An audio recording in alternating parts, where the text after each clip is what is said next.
Good evening.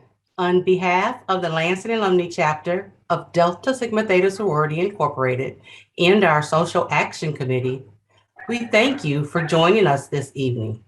As president of the Lansing Alumni Chapter, I would like to welcome you to the fourth installation of our Town Hall series, Overcoming Negative Impacts of COVID-19, Health and Education.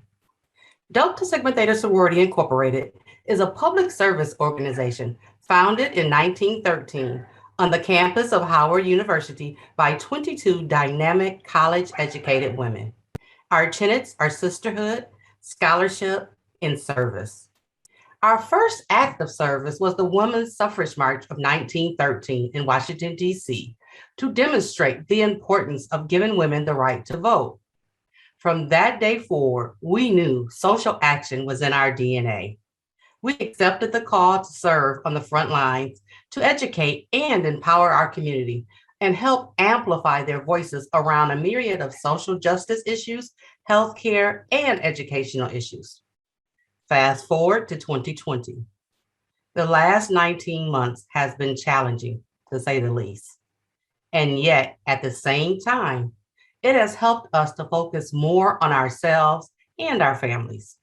Prior to the pandemic, when can you honestly say that you spent a concentrated amount of time thinking about the health, safety, and well being of not only your family, but your community at large?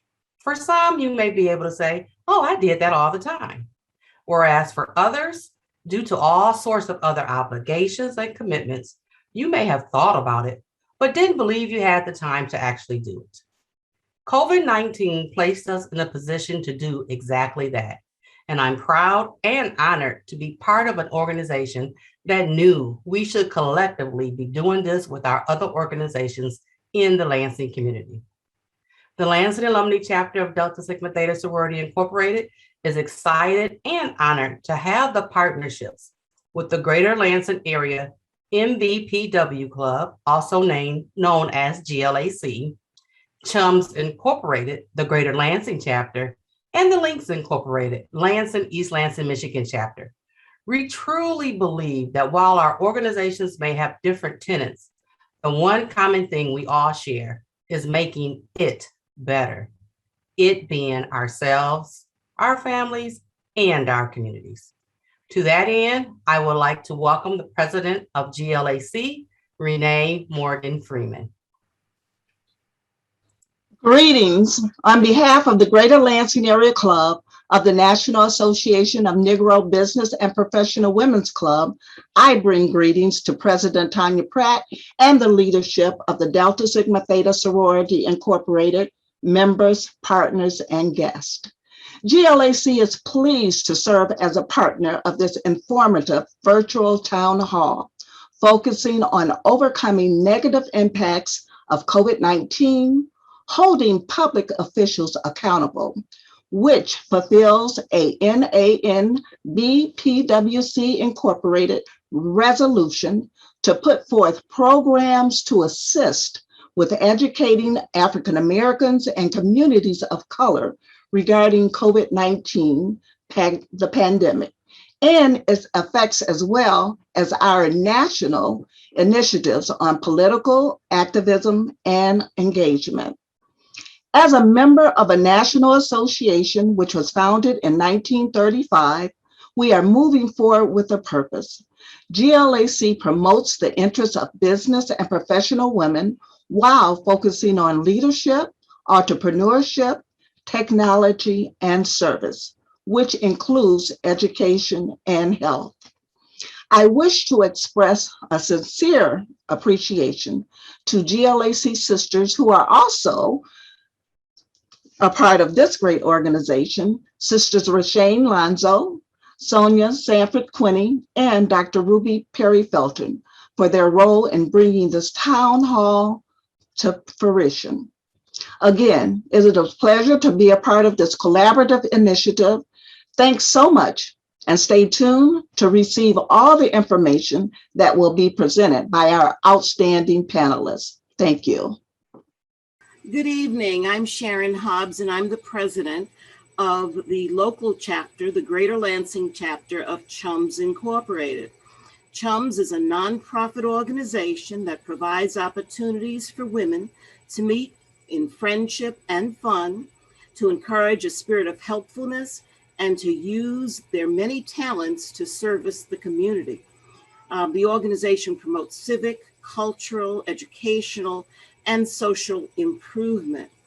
Um, I should say that this organization was started by three women, three chums, three women who wanted to make a difference in the lives of their community in Virginia, and it is now an international organization.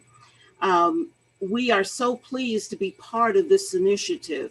The Chums women are doing all kinds of wonderful things, and we don't always announce that we're doing it because we're often part of other organizations, including the Deltas. And so we're so pleased that the Deltas and their Social Action Committee decided to do this, and that they invited Chums to be a part of their program. Our national theme is Listen to the Children, Enrich Their Lives. And so in that spirit, it is, again, my pleasure to be part of the panel and part of today's activities. Greetings, welcome everyone, and thank you for inviting the Lansing East Lansing Links to be a part of this phenomenal program that you have tonight. We have enjoyed partnering with you throughout the years, and we look forward to doing so in the future. You know, the Lansing East Lansing Links is celebrating its 50th anniversary of being engaged, involved, and committed to this community in 2022. We will be celebrating 50 years of giving back to this community, 50 years of working together, united as one. I think we all are growing a little weary right now, a little tired. You know, we're sick of COVID, we're sick of so many things. But when we unite together, like we're doing this evening, when we lift each other up, like we have done so many times in the past, then we can continue this fight. We have to continue the fight to bring information, to bring resources to our community, and particularly our communities of color. Now, our organization was started by two phenomenal women who came together. They didn't care if they were AKA or Delta or Sigma or whatever they were. They came together as friends. They came together as a community to rise up and lift up a community, just like the song said, to rise up and lift up a community, lift up each other. And so working together, we're working on starting our Links Institute, working with young African-American women in high school, whether we're working on CARES, which I'm sure Dr. Renee Kennedy will be talking about in terms of kidney disease and what that means for our community, or whether we're working on doing a survey like our Dr. Sabrina Ford is doing to look at to look at COVID, not HIV, to look at COVID and what that means for our communities. Whatever we're working on, if we do it together, if we unite as one to lift up, to educate, to help motivate and inspire our community, then, you know, no matter how tired we get, we can stay linked in service, linked in friendship, and to use the words of Donnie McClurkin, who said, you know, you've done all you can, you just stand. So I appreciate standing here with you. I appreciate the work that you're doing, and we look forward to future partnerships with the Deltas. And thank you so much for keeping us involved and engaged with the work that you're doing as well. Thank you to those wonderful leaders of those organizations. We definitely appreciate your collaboration, and thank you again for attending. And so my name is Katriva Bisbee, and I just want to give you an overview of our town hall meeting. Our town hall meeting was comprised of a program for Get Out to Vote. This is a program that we have annually through the local Lansing Alumnae chapter of Delta Sigma Theta. And so the town hall is a part of a series that we've had. So in May of 2020, our first town hall, we focused on COVID-19, and that was titled Ingham County 911. In that town hall, we focused on the issues that were pertinent to the individuals within the Lansing and Tri-County community. In June 16th of 2020, we focused on academic inequities. And so we talked about the accesses to healthcare or the lack thereof. On February 16th of 2021, the election is over, but we're still holding our officials accountable. And we looked at additional topics that we were important to individuals within the community that we wanted our officials to look at and to be mindful of as they entered into office. And on this evening, October 19th, we are focusing on overcoming negative impacts of COVID-19, specifically in health and education.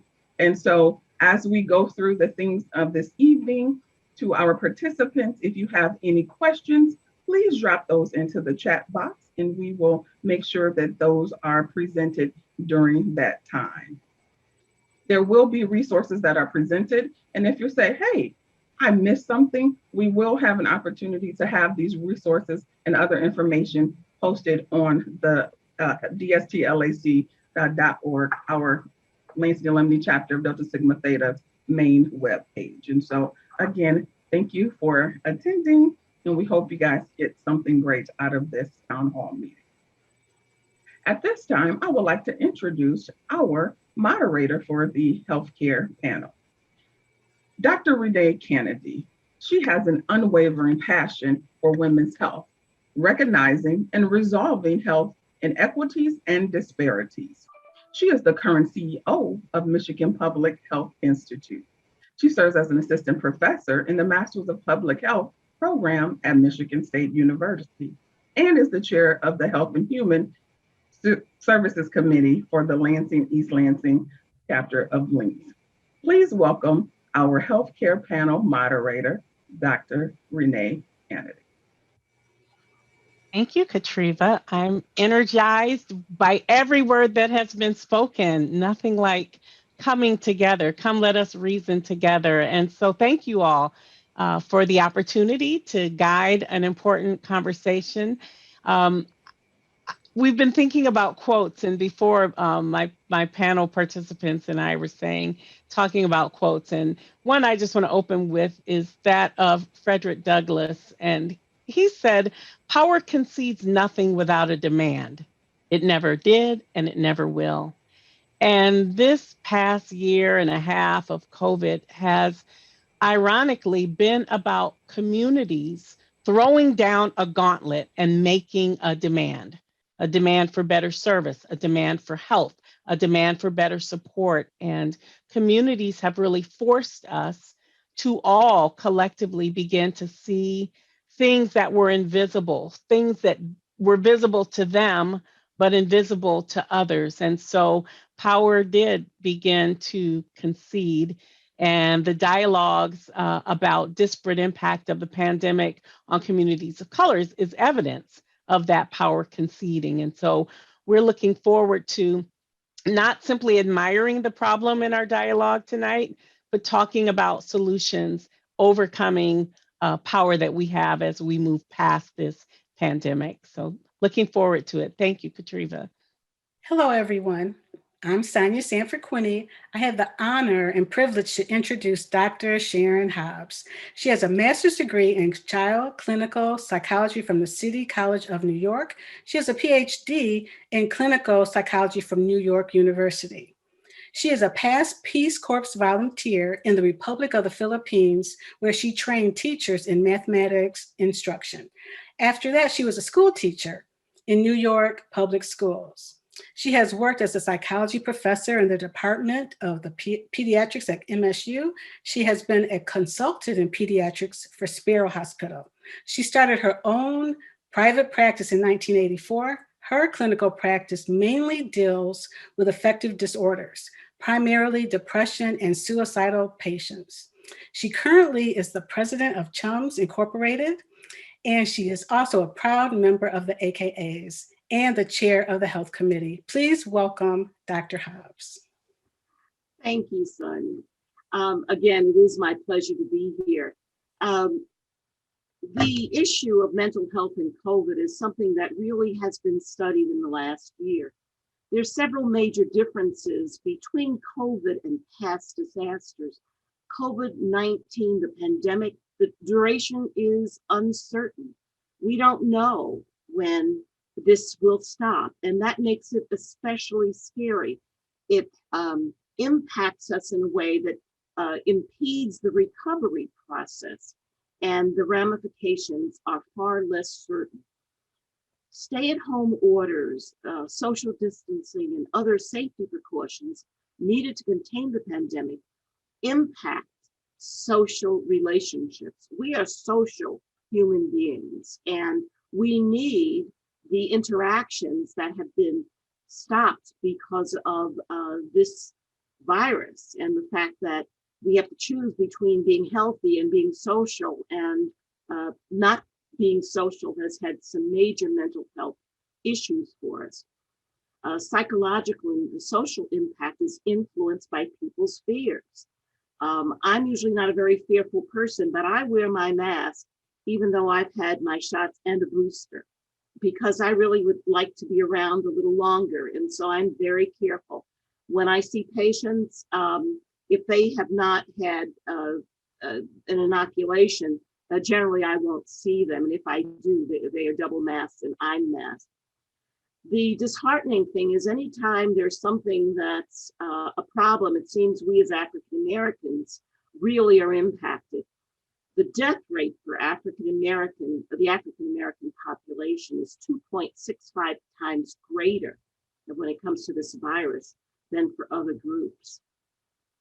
Let me just say a little bit more about isolation, social isolation.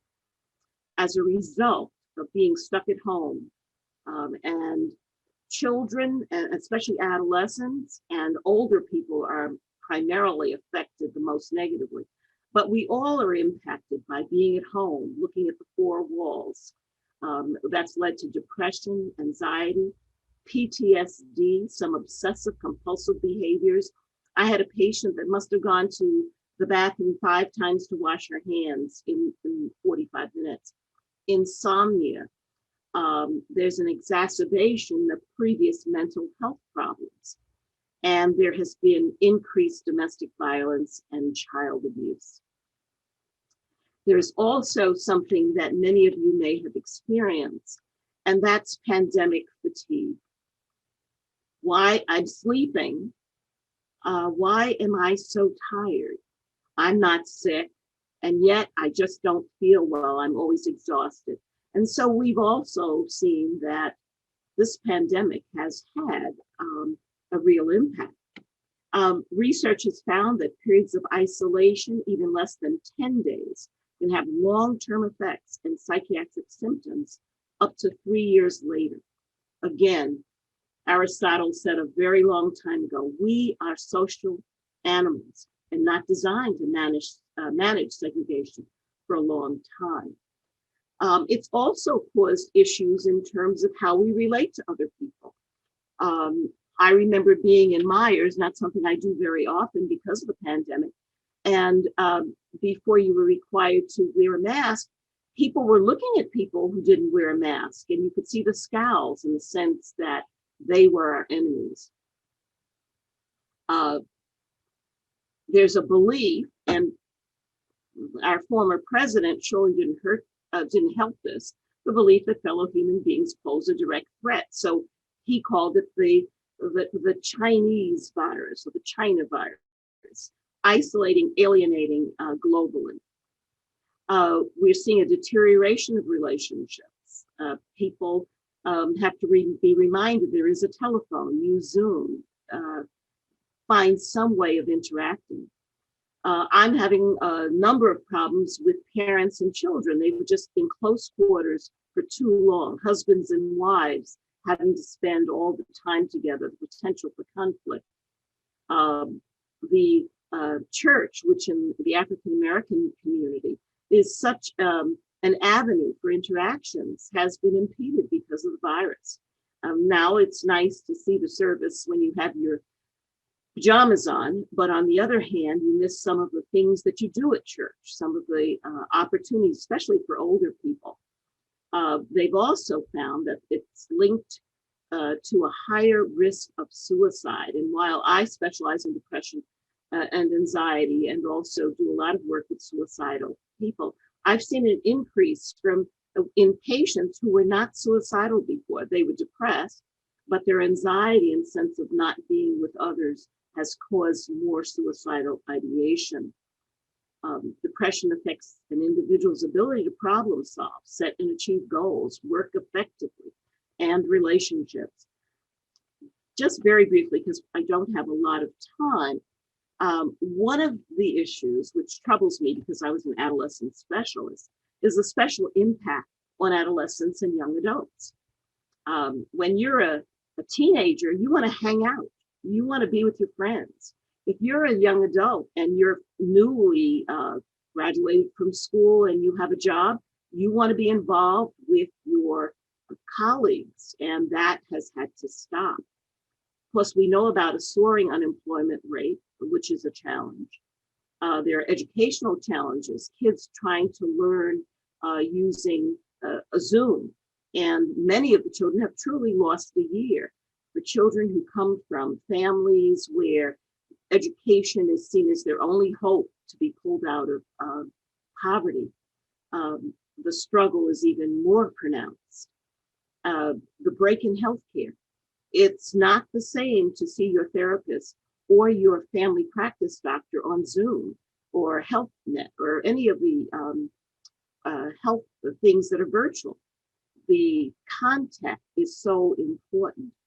And of course, there's the loss of security and fearfulness that young people are feeling. Now, with older people who are stuck home a lot of times, many of their avenues for socialization has been cut. If they have underlying health conditions, we've seen an increase in health pathology, more severe complications, higher mortality, disruptions to daily routines, not being able to say goodbye to their friends who might be having other medical problems that are causing imminent death. It's also difficult for older people like me to adapt to technology. And that has been frightening because, again, that is taking away something that made involvement with other people difficult. Hopefully during the questions, I'll get to talk about some other things, but the social isolation is probably our biggest concern. And hopefully people will get the vaccine and we'll be able to begin to repair some of the mental health problems that we've had during this time. Thank you.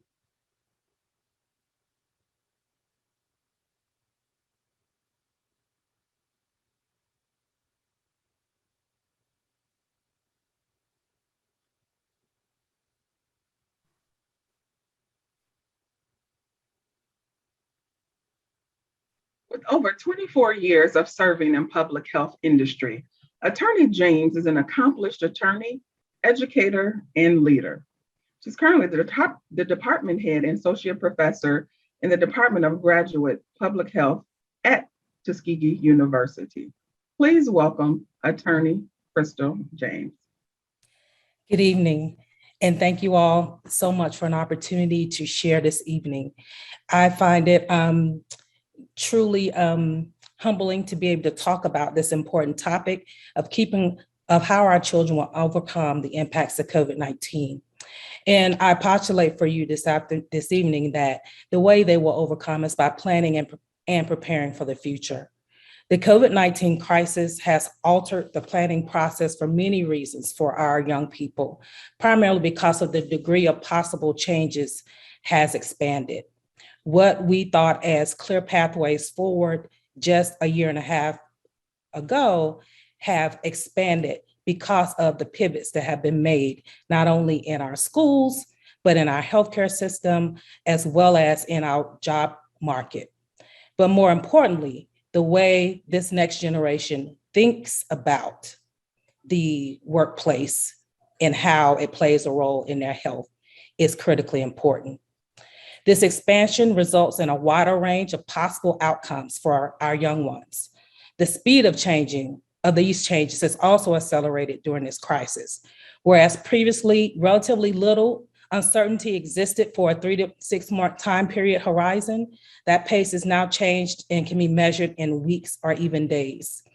I see this now as I work with our leadership at Tuskegee University to address COVID-19 mitigation on our campus, where we serve not only undergraduate students, but also professional students that are entering into a workplace with dynamics that have been changed and impacted so much by mandates and new rules of engagement, new ways of communicating, in regards to having to use virtual platforms rather than the face-to-face structures in which we know, especially in our historically Black colleges and institutions, is one of the ways of our cultures have always communed together, and that is face-to-face and over food and all the ways that we've done things in the past. So all those changes that they are now dealing with are compounded because our children also must learn to discern and seek out trusted health messages to assist them in making decisions about their own personal health and health care.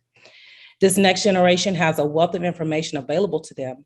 However, the amount of misinformation, disinformation, and increased politicalization of health messages has created significant concern regarding the trustworthiness of federal and state health agencies that have historically been relied upon to give evidence-based recommendations.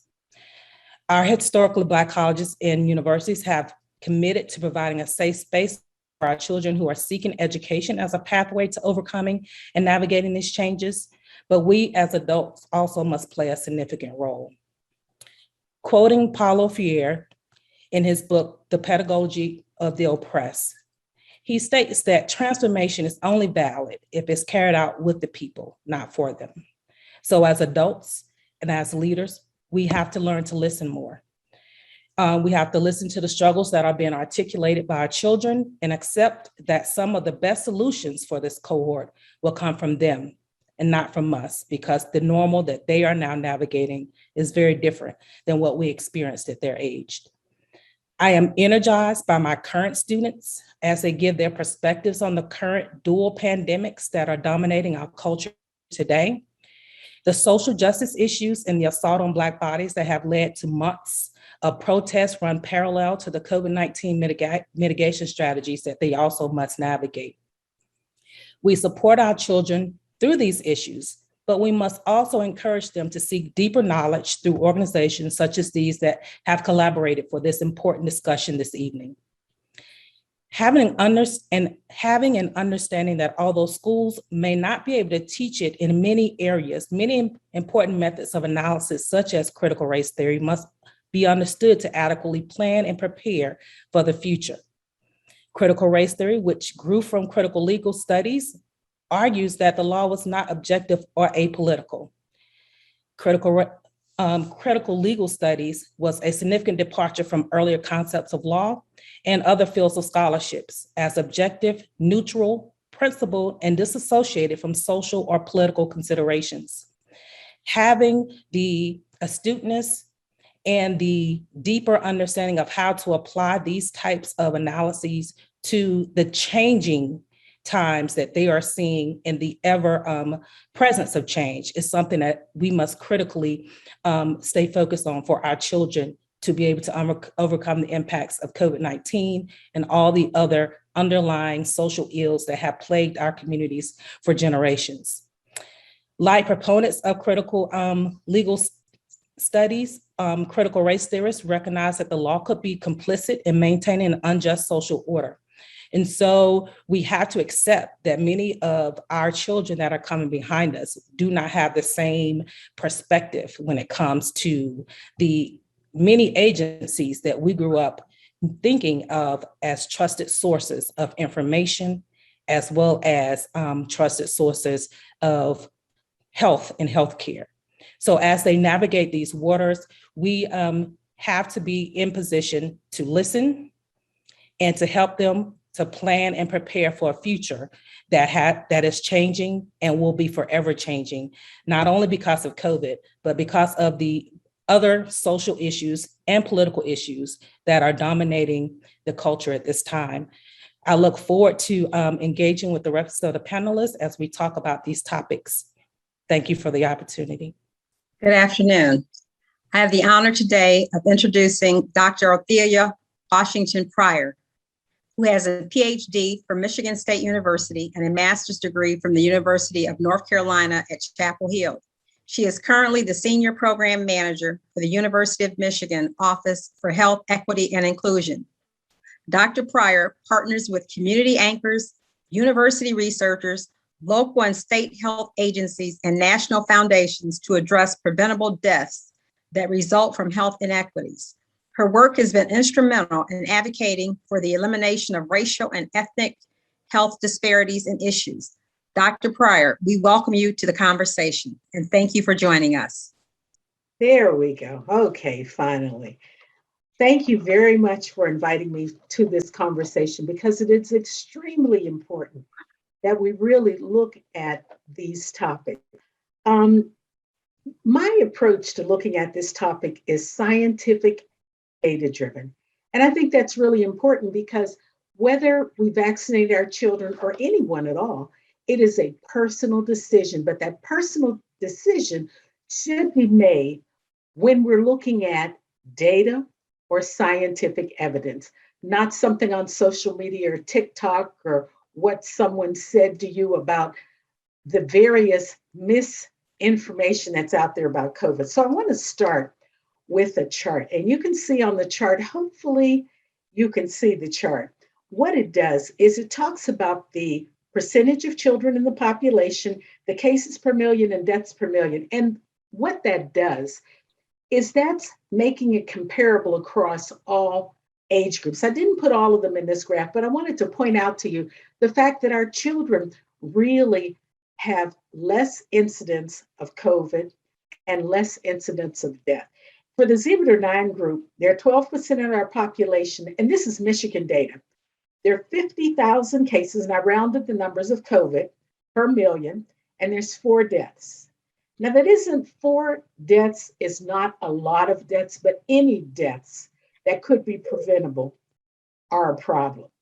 If we look at the next age group, 10 to 19, and many of those can be vaccinated, those students are 13% of the population, 122 cases per million, and 17 deaths. Now, if you look at this graph and you go all the way up to the older individuals, let's say from the 60s to 90, all the way up to over 80, you see that as the numbers go up, the cases per million go up as well, except the cases for the 60 to 69 go up to 95. So it starts going back down again. And then 70 to 79, it's 89,000, but over 80, it's 102,000 cases per million. So that still points out that our children have less of a chance of acquiring COVID. But look at the deaths. With young people 0 to 9, you have 4 deaths, 10 to 19, you have 17. It jumps up at 60 to 69, you have 31,000. If for some reason it goes back down to 8,000, it goes back up to 23,000 for over 80. And the point that I'm making is that our young children are at risk, not as much as our older population, but they're still at risk. So the next thing I want to point out is vaccine and masking diminish COVID transmission. Now, as I said, I was going to try to do this from a scientific point of view. So what I did, I found data that compared the K-12 rates of COVID cases to the college rates of COVID. Now, the college rate for COVID has plummeted over the last year 11 times. But in Michigan schools, the rate of transmission is 8 times higher. And so you're saying, well, why would that be? And the reason is because most of the colleges in Michigan have severe masking and vaccine requirements. On our largest campus, Michigan State and University of Michigan, they have strict mandates.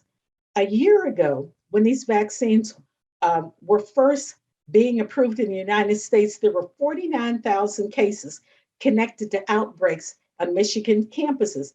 Now they're just 445 during the same period of time. And the reason is because of a strict masking mandate and a strict vaccine mandate. At U of M, 96% of the students have been vaccinated. And so because their vaccination rates are so high, that's why their caseload is so very low. So I would tend to say that if we had vaccination in our schools, that rate would plummet also. And the problem that we have with masking in our schools is that it's up and down. Depending on the school district you're in, sometimes they require masking, sometimes they don't. And then there was a snafu that came out with the last budget. And some students whose school districts did require masking because of the snafu in the budget, it looked like when Governor Whitmer signed the budget deal that you didn't have to mask anymore. And if you mask, then the state will withdraw your funds. So a lot of school districts decided, oh, we can't afford to lose the money, so we're going to remove the masking mandate. Even though she wrote a letter saying that isn't what she meant, and masking was fine, that still happened. So we have students in schools that are not masking, and then we don't even have vaccines for our youngest children in elementary school. So those two things together would lead me to think, when I compare it to what's happened in the colleges, that if we had masking and if we had vaccines for our elementary children, our young children up to age 12, that the rates would plummet again. So the last thing I want to talk about, and that's what everyone is really concerned about, because our children are so precious to us. And I agree, I have grandchildren, they're very precious to me. And this is a personal decision, and we want to make sure that we're making the best decision that we can. So the question is, are the vaccines safe? And you see on my slide, I have the vaccines appear to be safe. And I say appear to be safe because the data for Pfizer has just been reported, because they just finished their clinical trial. And they said that it was safe and it was a robust antibody. For the children in the study, they were ages 5 to 11, and there were roughly 23 children in that study from 5 to 11, and they were really trying to figure out what the dosage is. And they were given the shots 21 days apart, and the shot that they were given had 10%, had a third of what was given to adults. So it was much lower doses. And the side effects that they saw were the same side effects that you see in adults. They saw a sore arm, a slight headache, fatigue. It was pretty much exactly the same. Nothing really major. There were some issues that did happen with anaphylactics and inflammation of the heart, but that happened with adults, but it was extremely small, very limited. So the risk you're looking at is the risk of my child acquiring COVID and my risk of my child acquiring a problem from the vaccine. And the data has indicated that young children have a higher risk of complications from COVID than they do from the vaccine. So from everything I look at, I would say that the vaccine has really proven to be effective, and it has proven to be safe. Moderna doesn't have their clinical trial finished yet, and theirs is going all the way down to 6 months, from 6 months to and up. But these are the decisions that we really have to make when we're saying, do we want our children vaccinated? And it is a personal decision, but I would hope that the decision that you make for your family and your children is based on science and data. I think that's the best thing that we have right now that we can look at. And I would surmise that the risks from taking the vaccine are much lower than the risk for not taking the vaccine for all of us, children and adults alike. Thank you. And I look forward to the interaction that the panel will have on this important topic. Thank you, colleagues. Boy, each of you have me energized for different reasons. I mean, certainly, Dr. Hobbs, the importance. I love your statement that social interactions are needed. And these screens are not a replacement for those social interactions. That's such an important point. Attorney James, I love the work of Paulo Freire and use it often.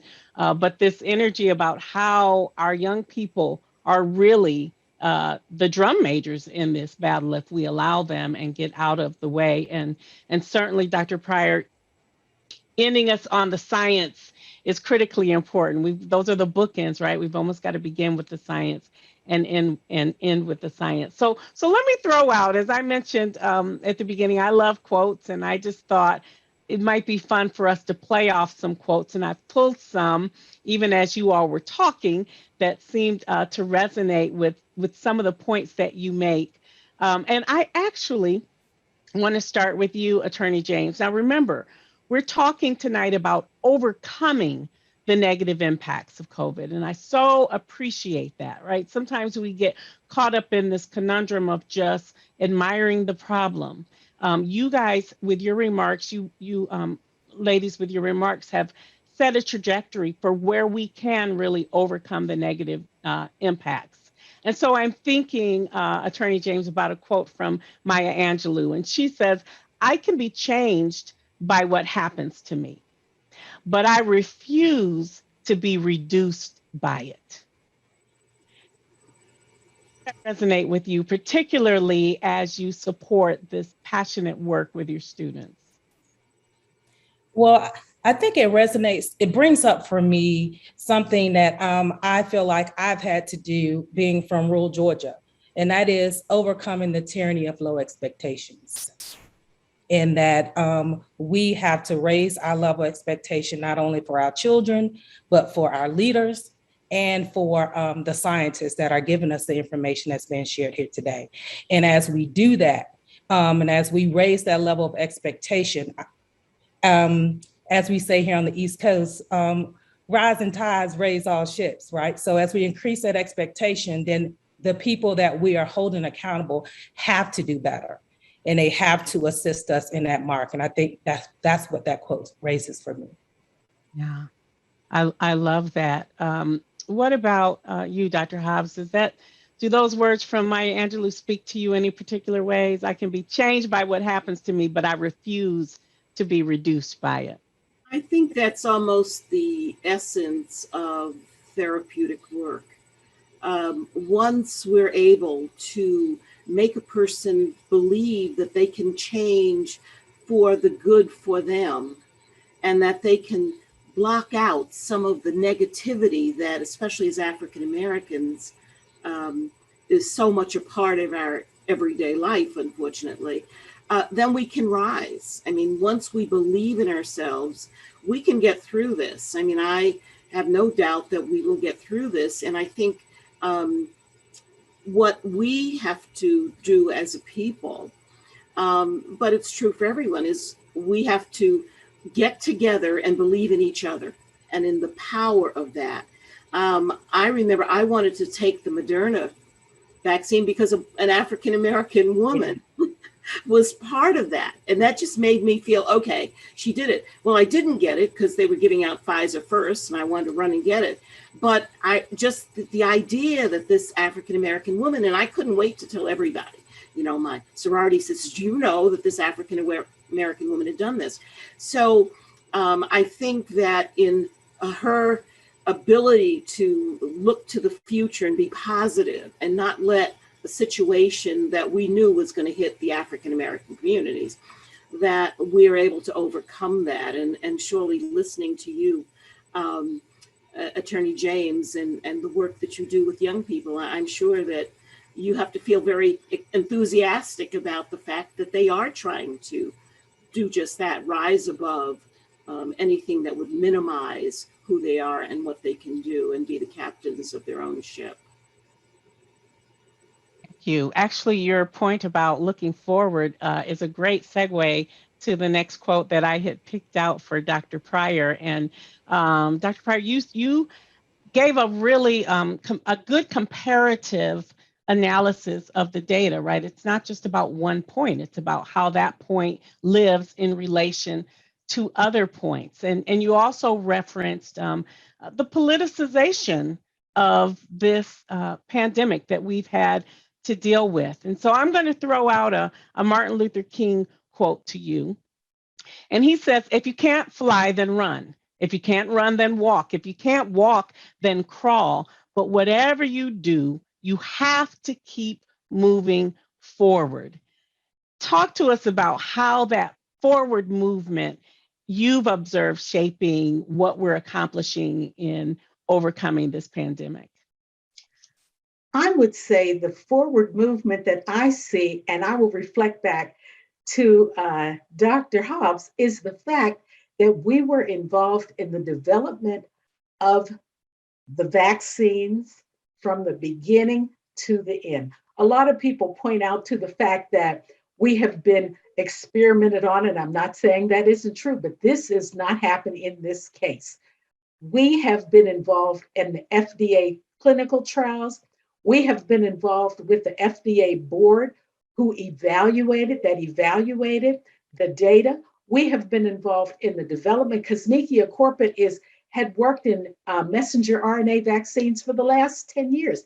It was her clinic that actually developed the Moderna. I also wanted the Moderna vaccine, if for no other reason as because Nikia Corpet was involved in it. But this is the legacy that we see. We have gone forward. We are climbing. There aren't a lot of us in scientific areas. There aren't a lot of us who are epidemiologists, but there are some. And we have young people coming behind us who are picking up this mantle to make sure that what has happened to us in the past doesn't happen to us again. So we're reaching and we're climbing and we're going forward and we're involved at all levels. And that's what's given me the confidence that this is safe, because it isn't like someone doing this to us and we're not at the table. We've been at the table from the beginning to the end. The president of Meharry, he was in the clinical trials. He is on the FDA review board. And so we have an individual from the University of Michigan also that's on the FDA review board. Her name is Dr. Fuller. And so we were there. We were at the table to protect us. And so we're climbing forward. And I'm just excited about the fact that it's not being done to us, it was being done with us. You may know that there was a campaign in the past, and I don't recall whose it was, but it says, because of them, we can. And it showed a young person emulating what another adult is doing, an attorney, a clinical psychologist, a researcher. And this pandemic has uncovered a lot of our talents, a lot of our accomplishments as Black leaders. And certainly that is going to be something that's going to help us overcome. So we are going to, in the interest of time, I want to just close out with let's land on one last uplifting note. Winston Churchill said, "This is no time for ease and discomfort. It is time to dare and endure." So if you were to put one call to action out there, what is an area of focus, a way of work, a way of thinking, motivating either the patients you serve, the students you teach? What would be that one call to action to move us to the next level that overcomes this pandemic? Let me start with you, Dr. Hobbs, and I'll ask each of you to respond. Unmute, please. Sorry. I think, Once again, you tapped it. let's see. Okay, I think I'm okay. There we go. Okay. One is to stay positive, that we have the ability to overcome. And I mean, of course, I come from a religious background, so I believe that God will pull us through this if we trust in that. And the other is that we have to trust in each other.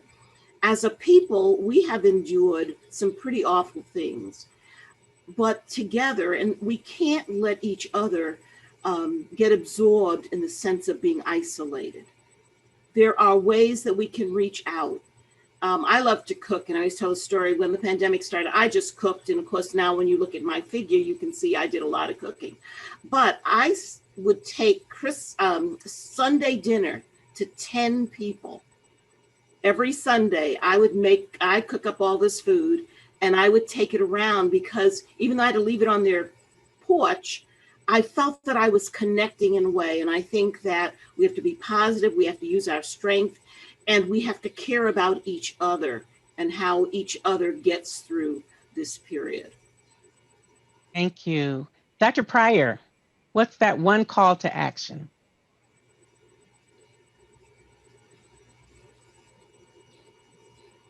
My call to action is two words. It's educate and advocate. Because unless we have policy changes in the work that we do and in the policies at all levels, from the local level all the way up to the federal level, nothing is going to change. We have to advocate for change. But before we advocate for change, we have to educate ourselves so we know the history, we know what's going on currently, and we can project the future and make the policies fit where we are. So those are the things we need to do. Educate, so then we can, I guess, agitate. And after we agitate, then we can advocate. So those are my final words. You and Attorney James. I think I'll build on the comments of my colleagues and just say, I think that what we have to have is health literacy, and understand that trustworthy health messages don't usually come on TikTok or Facebook or other social media outlets. We have to understand and cultivate for ourselves sources of trusted health information, and then be health advocates for those people who don't have access to that information. So if that means being on FaceTime with your grandmother as they go and engage with their doctor, with your aunt, with your cousin, you can't always be there face to face. But what this pandemic has shown us is that we can put our face across the world. All it takes is a little technology, and our next generation walks around with it in their hands day to day. So being health literate, and then being a health advocate for those who do not have access to trusted information is how I will move us forward. Well, those are overcoming mantras and mandates, and I hope that you all, whether you're participants or each other as panelists, that we will hold up those banners proudly. I thank you so much for your thought and your time. We are indeed the change that we want to see. Thank you so much for this opportunity. Thank you, thank you, thank you. This was great, great information as well as great dialogue. I even got a couple quotes. I might have to change my signature line on my email because those were some good ones. And so before we get into the educational panel, we will have a quick monologue presentation video by Patricia Baines-Lake. I just want to ask a question today. Who really cares? Who really cares? Who really cares to save the world in COVID-19 despair? The time has come, a time when the world ain't singing. Flowers won't grow for those lost to COVID, and bells won't be ringing. Who really cares? Who's willing to try to save a COVID-infected world that's destined to continue to watch children unable to flourish and children dying? When I look at the world today, it fills me with sorrow. COVID-19 has little children suffering today, and they're going to really suffer tomorrow.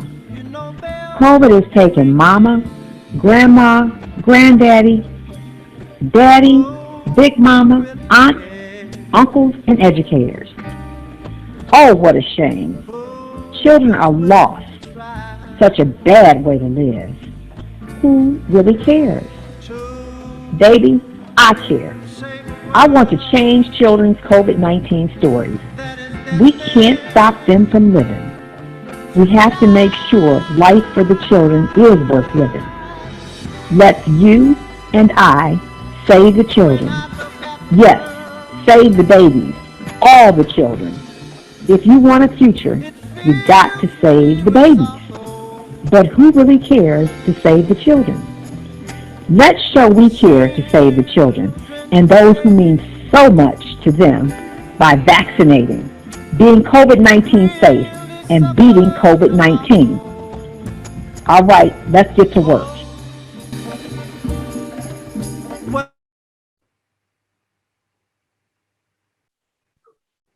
All right, let's get to work, y'all. And so we hear a whole lot of information about let's get to work, let's get vaccinated. We had a question in the chat, and the question is, how might you suggest a therapist support or encourage a client's reluctance to get the vaccination from a medical perspective? Is there anyone who's able to respond to that?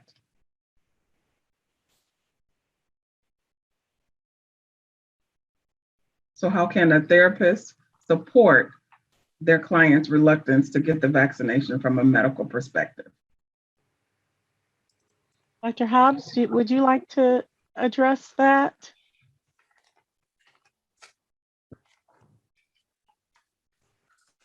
You may have stepped off. Dr. Pryor, what about you? Otherwise, I'll chime in.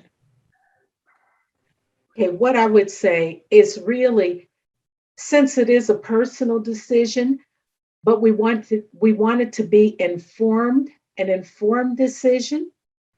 Let me start my video.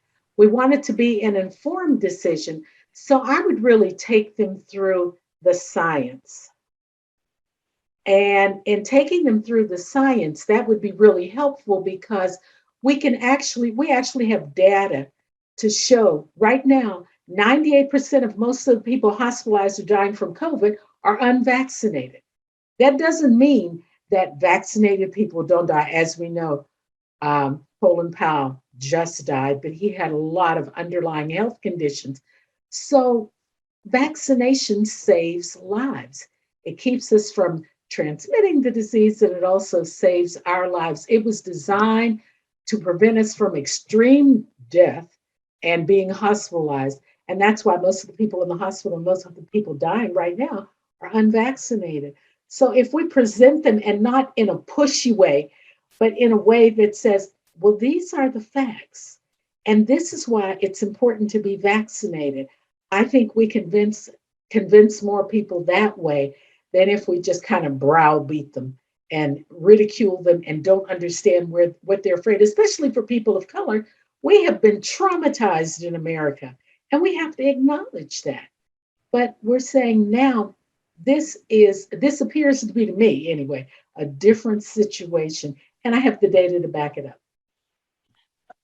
Thank you, Dr. Pryor. Let me also add that as a 30-year public health professional, there are a number of accomplishments that we consider public health's greatest accomplishments: clean air, clean water, and automobile safety. But vaccinations and preventing death and disease through vaccination is one of our top public health successes. And we have all survived getting a polio vaccine, getting a measles vaccine, a mumps vaccine, those things that we have not thought twice about. Yet somehow or another, the newness of this condition brought with it a great amount of fear. And so I think acknowledging that fear, I had to think deeply about getting the vaccine. Okay, let me overcome this emotional reaction that I'm having and lean into the science. And so vaccines are an important strategy for not only protecting our own personal health, but protecting the health of those with whom we live, work, play, and pray. All right. Thank you guys for those responses. And so now we will be moving on to our educational panel, and I will be introducing the educational moderator. Rashane Lonzo, a local entrepreneur, small business advocate, and community leader. She has been in business for over 20 years and is the owner of GRM International Learning Center, which is a private vocational school providing healthcare training. Please welcome our education panel moderator, Rashane Lonzo. Greetings, everyone.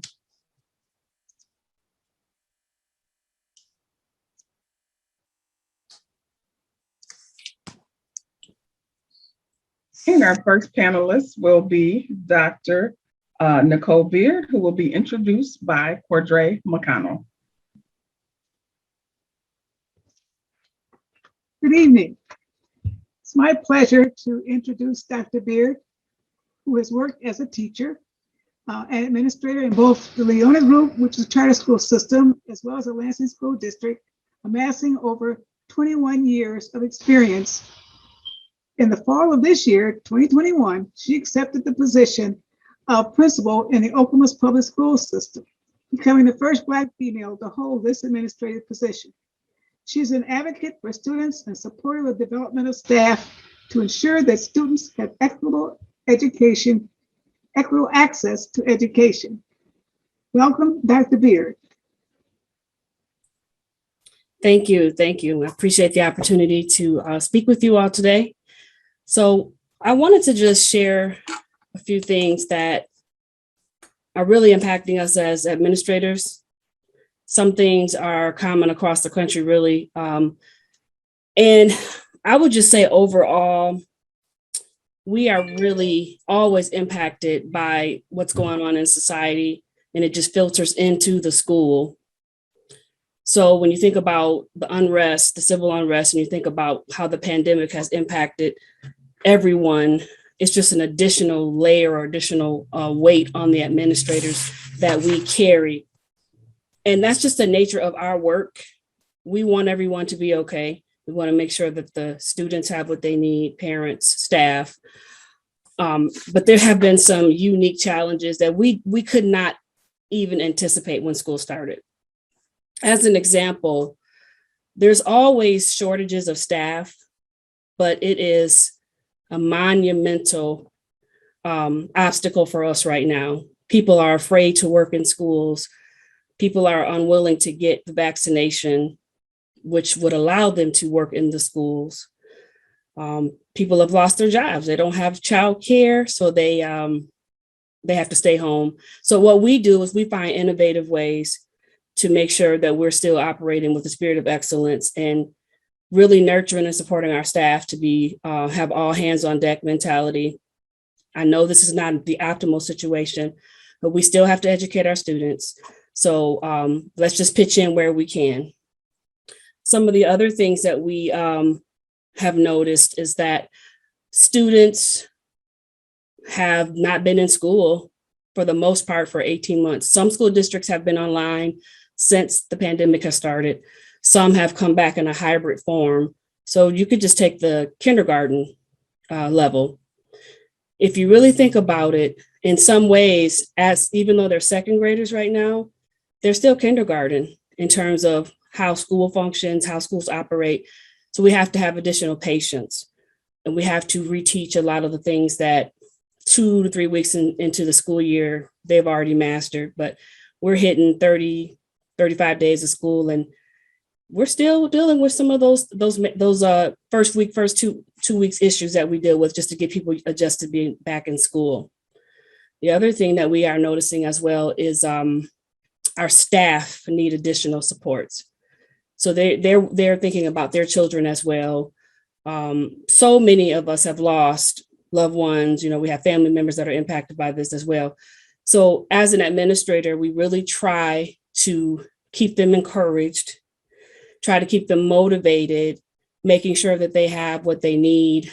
And just people are, you know, they vent, they cry, they go in their rooms, and you just have to give people extra patience, flexibility, and grace. That's like one of the first things I said to my team. We really have to offer this to each other. This is unknown territory that we're going into.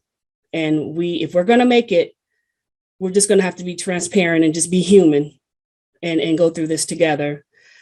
I never anticipated that we would worry about lunch for the children because the food is somewhere on a boat somewhere or in another state and they can't get it to us, or the little sporks that they use, just things that you wouldn't even think about that we now face. Are we going to have what we need? Are we going to have the trays to put the food for the kids to eat? So despite all of that, being the educators that we are, we're just built and we're driven to problem solve. That's just what we do. So although I'm in another district now, I have a core of administrators that are lifelines for me. And I lean on them in ways that I've never leaned on them before, because we just simply can't do it alone. And we're just really trying to be better listeners, supporting our families, supporting our parents as they have a higher level of anxiety as well. So we really are just trying to do what we need to do. And at a moment's notice, we shift and we just try to support. And I don't think those things will ever change because that's the nature of our role. But the pandemic has definitely placed some barriers in the way that we did not anticipate. And I think that we're doing a good job. And I'm looking forward to hearing what my other administrative colleagues have to say on this issue. So thank you for listening. Thank you. Our next panelist, Stephen Lonzo, with over 2 decades of developing and implementing educational programs. He is the founder of Watchdogs, and DOGS is an acronym for Dads of Great Children. He is currently the principal of Willow Elementary School in Lansing, Michigan. Please welcome Stephen Lonzo.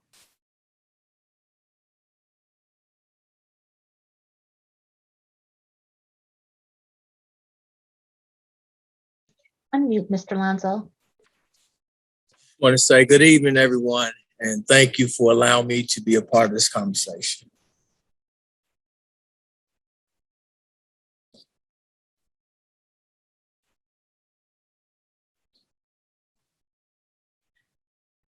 Next, we will have Dion Davis introducing the next panelist.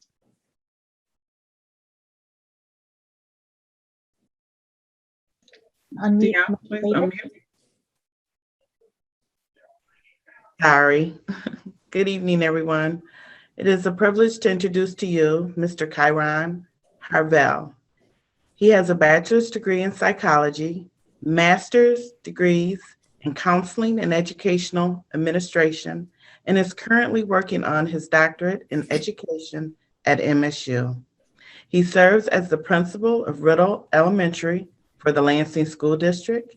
His primary interests are providing equitable access to learning opportunities and resources for families with an emphasis on mental health. He has been married for 18 years to his wife, Deanna. Please welcome Kyron Harvell. Good evening, everyone. Thank you very much for allowing me to take part in this panel discussion this evening. Hope we can all benefit. And thanks to the presenters that came before us. That was so amazing and just enlightening, and really appreciate everyone. So thank you guys very much. Thank you. Thank you. So we're going to just kind of jump right into this. So there is a growing consensus that school closures in the spring of 2020 at the onset of the pandemic likely had a negative impact on student learning. So just recently, the Education Commissioner, Mike Morris in Texas, stated that prior to the pandemic, Texas public schools experienced improvements in reading and math skills for their students over the past 10 years. But that momentum has come to a screeching halt over the past 18 months as a direct result of the pandemic. So we're going to start this off, and Dr. Beard did share some of this in her introduction, so it gives us a great segue. What impact has the pandemic had on student academic achievement levels? And we'll start with Dr. Beard, and then Mr. Lonzo, and then Mr. Harvell.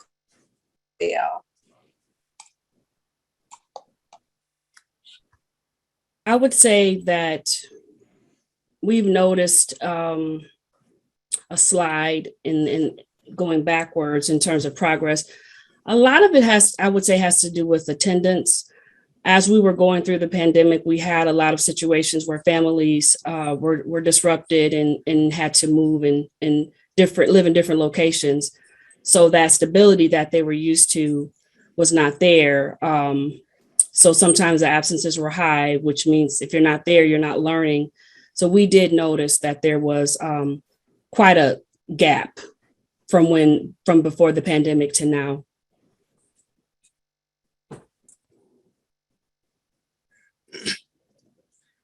I would like to add also that, we know that the pandemic definitely created some barriers for teaching and learning, as we know, and it was stated earlier, how important social interaction is and the difference that proximity makes. But, we always believe strongly that our students, as resilient as they are, will catch up. My belief is that obstacles are opportunities to optimize our outcome. So although there have been learning gaps and there have been barriers, I think this is an opportunity for us to really show what we're made of, to show our character, to show our strength, and to really give our best to our students and families. It's also going to challenge educators to utilize more differentiated instructional strategies to provide services and supports that our kids need. We know they've been out for 16 months. We know many had opportunities to access technologies and many didn't.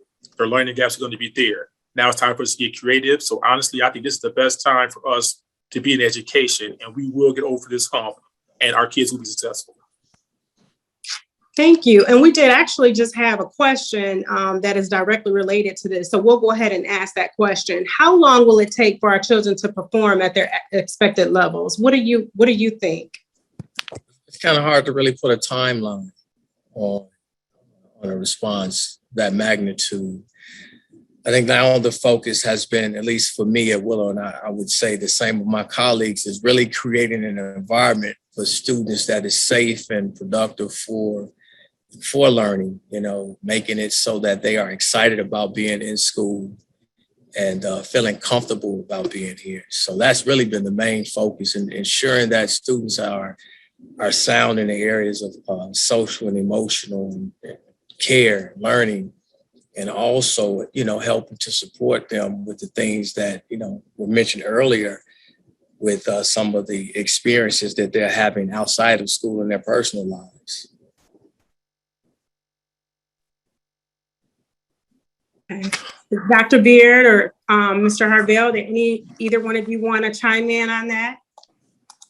Dr. Beard, would you like to go? Oh, I think in terms of the grade level, in my opinion, the Common Core state standards were never aligned to necessarily determine a grade level, because those state standards did not take into consideration the external factors and issues around equity that many of our students and families are facing. So for me, grade level is very subjective. This year at my school, we're going to work on making academic progress versus trying to get them back to grade level, because it's so subjective. Common Core does not take into consideration the things our kids and families have to deal with. So I don't necessarily believe in grade level. I believe in progress. Thank you. We're going to roll into this next question. We do have actually several questions already popping up in the chat. So we'll just take a note of those, and I'll plug them in if we cover those as we go through those areas, so that we kind of can relate them. I want to talk about, so Dr. Hobbs touched upon the increase of depression and anxiety as it related to the pandemic and the increase, right? So how are schools addressing the social emotional needs and trauma of the students in your schools this season? And what are the most pressing needs you see the families need right now, that the families have right now?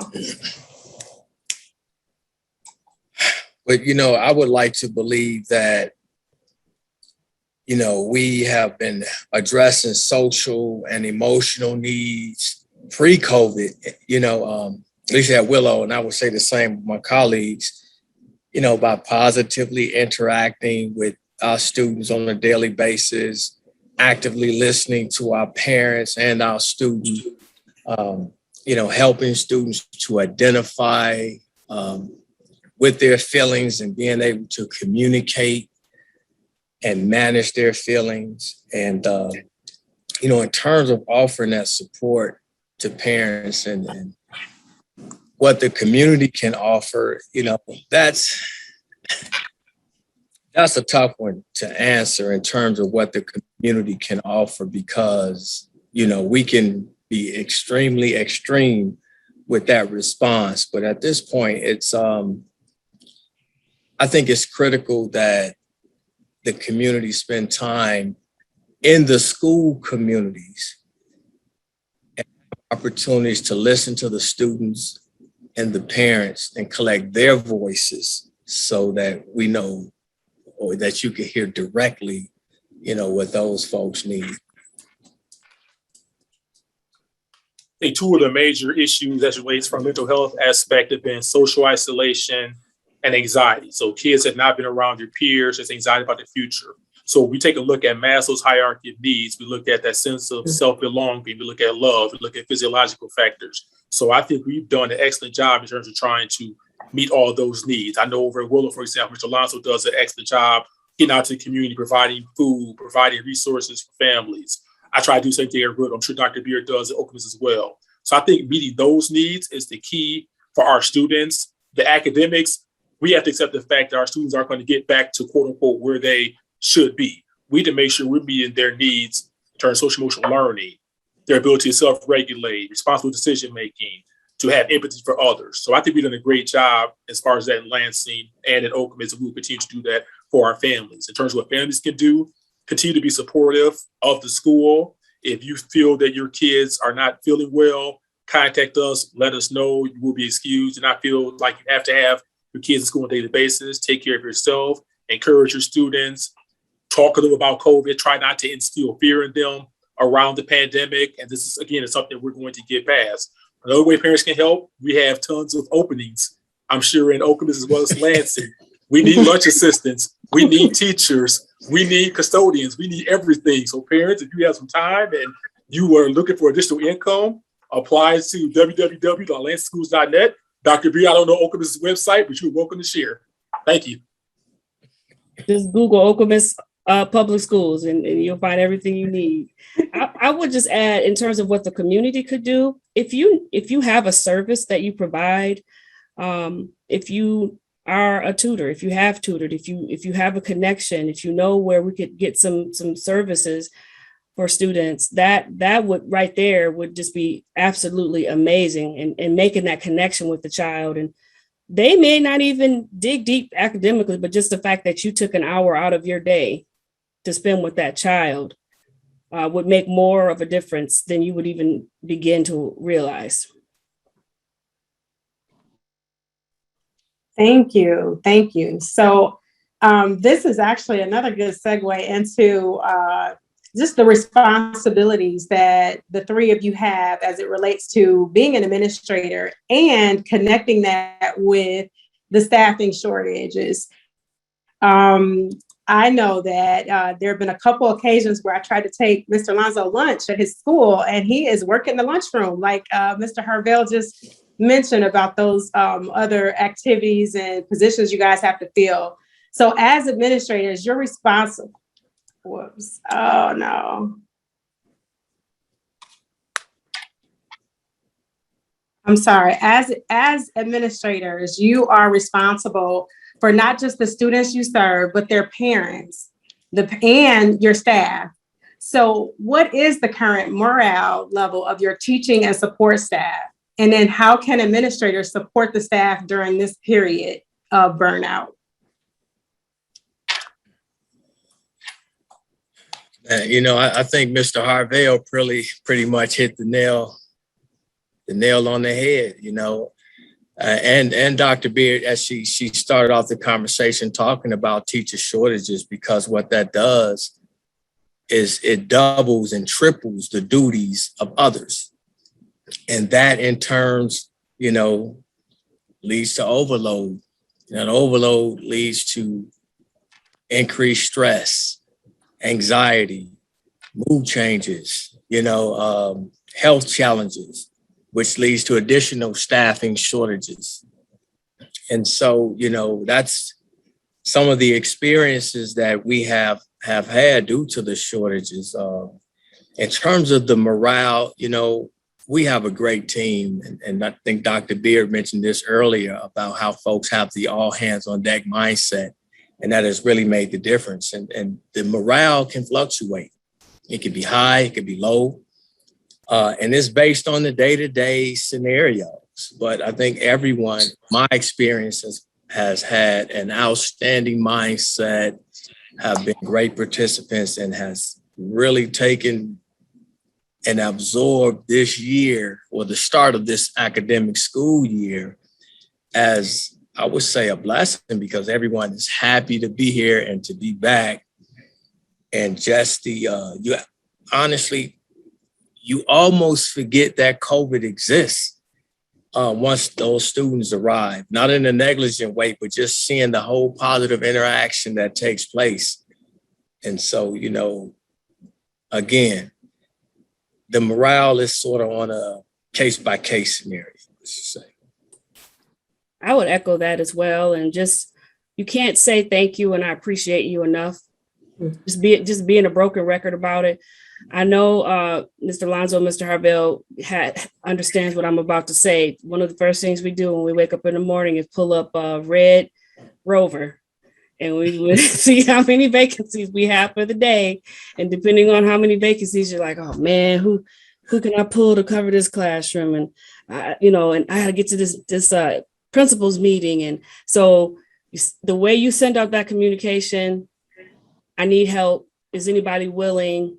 And when you're laying that foundation with your team, amazing things happen. I'll cover from 10 to 11:30, or I'll cover from here to there. Just amazing things happen. So we get through it. It works out every time we get through it. Sometimes we're in there covering ourselves, but you do what you have to do. And those are also some things, as the question was asked about academic progress, those are also some things that needs to be considered when we talk about, or when we look at the results that are published in public regarding academic progress, right?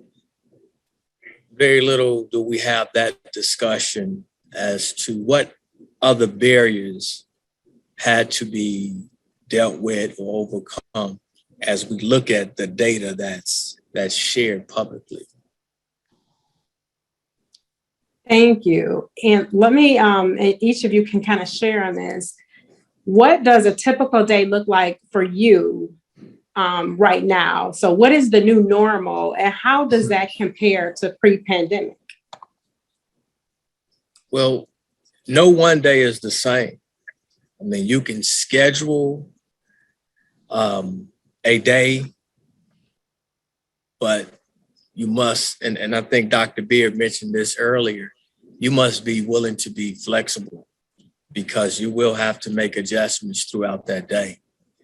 But, in addition to that, we've just tried to reinstate as much normalcy as possible with being extremely cautious and having constant conversation about those mitigation strategies. It was mentioned earlier by one of the doctors that shared regarding masking, cleaning of areas, sanitizing those most commonly used areas and the equipment that we use every day, and practicing those guidelines that are shared by our medical professionals.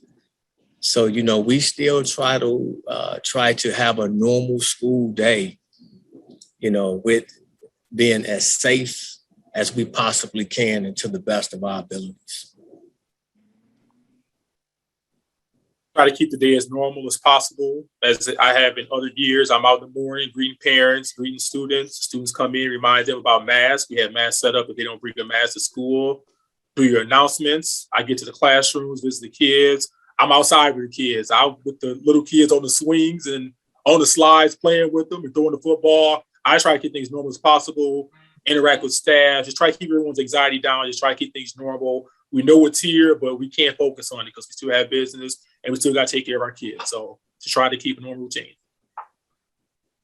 And, during those times where we have those situations where a child is sick, so there's a process that we go through. They're in the observation room, parents are called, and we're very careful how we navigate through the guidelines and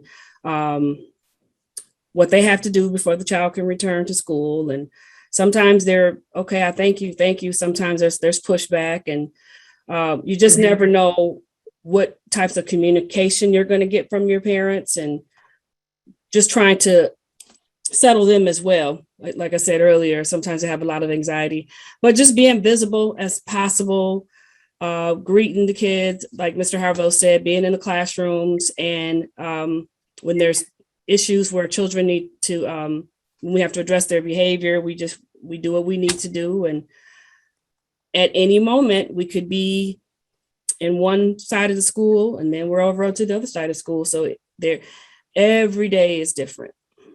That has not changed. Thank you. So we'll go ahead and roll into the mask mandate. So everyone has their own view of mask mandates and other mitigation strategies. Dr. Athilia presented data that K through 12 rates of transmission is 8 times higher than that of colleges in Michigan, mainly because of strict mask mandates at the college level and the accessibility and enforcement of vaccines. I would like to hear from you as it relates to the challenges that you might be facing by enforcing recommended mitigation strategies, and how do you work through that?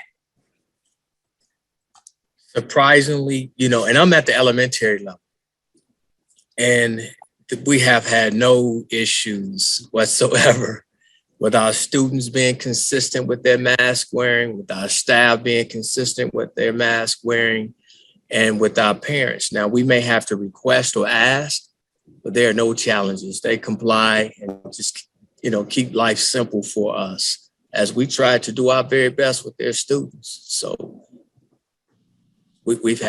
I've had no concerns here. I have had a couple of concerns, but just working through them as best as we can. And sometimes we have to get our HR department involved, but the district has done a good job supporting us with that. So they're usually able to be resolved fairly quickly. You haven't had any concerns there, Riddle? Good. Okay, as we wrap up, we would like to know, what are 2 things that you would share with our elected officials, that if you had 2 things to share with elected officials, what would they be? And then we'll wrap it up there. And I would say, as I mentioned earlier, if elected officials can just make time to spend time, at least in the Willow School community, to, listen to the students or have conversation with the parents, the neighbors, and just collect that voice of the Willow School community. And the other thing that I would ask or share is that it would be nice for the students to have some facility upgrades. Thank you. To echo what Mr. Alonso said, I would say just listen to the voices of parents, students, all key stakeholders, and also to look at reallocating some of the funds towards our families and students to provide more equitable access to resources. So funding and listening to the voice. I would echo both of those as well. Nicely put. Well, thank you all. I am going to turn it over to Ms. Teresa Beeman. Thank you so much, Mrs. Lonzo, Soror Lonzo. Good evening, everyone. Thank you so much for continuing to support the efforts of Delta's, our Greater Lansing friends. We appreciate each and every one of you, and we are very honored to remain engaged with you as we all discover ways to overcome the negative impacts of COVID. We want to provide information and resources to the community. Therefore, in addition to providing information through the subject matter experts who you have heard from tonight, who are absolutely amazing, we will supplement this information with additional resources that we hope you will use to find the assistance that you need, because we will all continue to cope with our COVID realities, and we want to equip ourselves. So in the coming weeks, we will provide the information and resources on our Delta website, which is lacdeltas.org, lacdeltas.org. We'd like to thank our partners. We appreciate each organization, and we honor the impactful work that each of these organizations continue to perform within our community. And many thanks again to our amazing subject matter experts, the people who are in the field every day doing the work and making sure that people remain protected and safe. Please, each of you, remain on the battlefield. We need the expertise that each of you provide, and we need your help so that we can all become stronger and that we will all continue to find ways to power through this COVID era. So thank you for your participation, everyone. We appreciate your support. Remain healthy and safe. And in the words of our expert health panelist, stay positive, educate, agitate, and advocate for change. Remain health literate and become health advocates.